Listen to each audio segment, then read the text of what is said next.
नमस्कार दोस्तों। आज मैं आपको आपके आसपास की ही खबर सुनाना चाहती हूँ और आपसे कुछ पूछना चाहती हूँ। पहली खबर है आपके पड़ोस में रहने वाले मिस्टर एबी जी की। सरनेम नहीं लूँगी, स्वाभाविक तौर पे ये सोशल मीडिया है, हम नाम नहीं ले सकते। एबी जी का बहुत अच्छा परिवार था।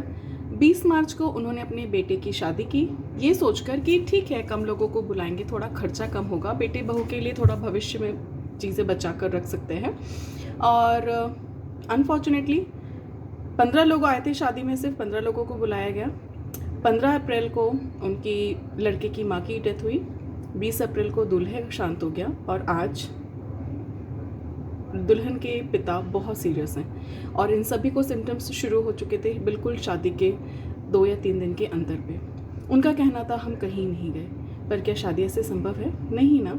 आपको शॉपिंग करने, खाने की व्यवस्था लगाने के लिए सामान लाना ले जाना पड़ेगा, आना जाना पड़ेगा।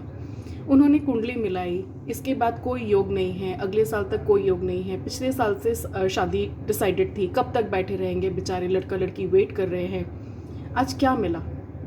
लड़के के फैमिली बिखर गई, लड़की बेचारी शादी होते साथ ही चले गई, सबकी ज़िंदगी बर्बाद हो गई।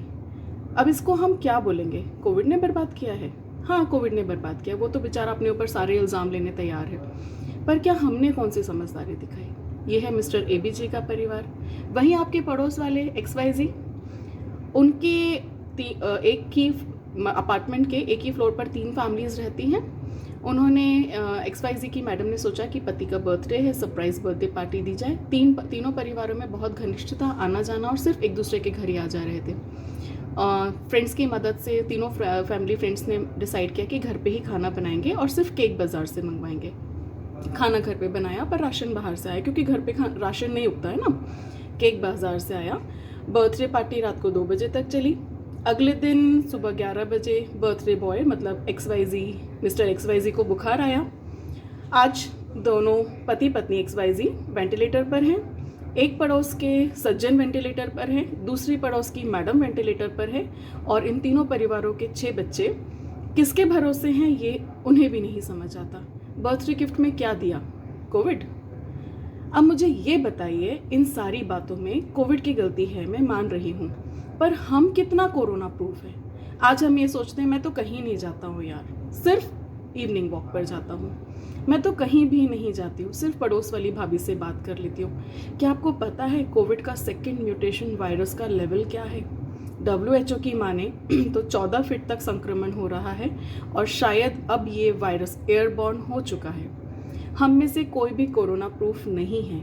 अगर कोई कोरोना प्रूफ होगा जिसकी कुंडली में लिखा होगा कि भाई आपको कोविड नहीं हो सकता, तो वो गवर्नमेंट के पास जाए, अपने शरीर के एंटीबॉडीज़ टेस्ट कराए, उसके प्लाज्मा से, उसके सेल्स की मदद से वैक्सीनेशन तैयार करके इस पूरी दुनिया को बचा सकता है।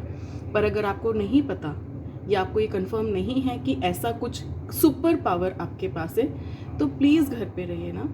आपको पता है जब आप घर के बाहर जाते हैं और अगर कोविड हो जाता है तो आपके पीछे, आपके ऊपर डिपेंडेंट जितने भी सदस्य हैं उनका क्या होता है? वाइफ बीमार है तो हस्बैंड और बच्चे, हस्बैंड बीमार है तो वाइफ और बच्चे, और इन सभी में अगर कोई चीज़ परेशान हो रही है तो हमारा फ्यूचर जनरेशन, वो भविष्य जिसने अभी जीना भी नहीं सीखा है। 1 साल वो ऑनलाइन कार्यक्रम में निकाल चुके हैं और कितने साल ऑनलाइन पढ़ाएंगे? कॉलेज तक? क्या ज़िंदगी है? पर इस स्प्रेड को रोकने के लिए हमें ही आगे आना होगा ना, और आगे आने के लिए घर के दरवाजे बंद करने होंगे और घर के अंदर रहना होगा। SMS मतलब sanitation, mask and social distancing का पालन स्ट्रिक्टली करना होगा।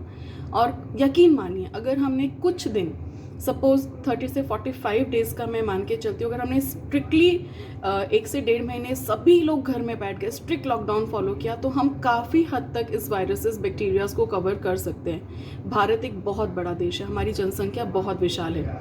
आज वायरस स्प्रेड को लेकर जितने और वैक्सीनेशन को लेकर हम जितने भी पॉलिटिकल कमेंट्स करते हैं, हम जितने भी मीडिया के ऊपर ब्लेम्स लगाते हैं, वो सब हमारे मन का डर है।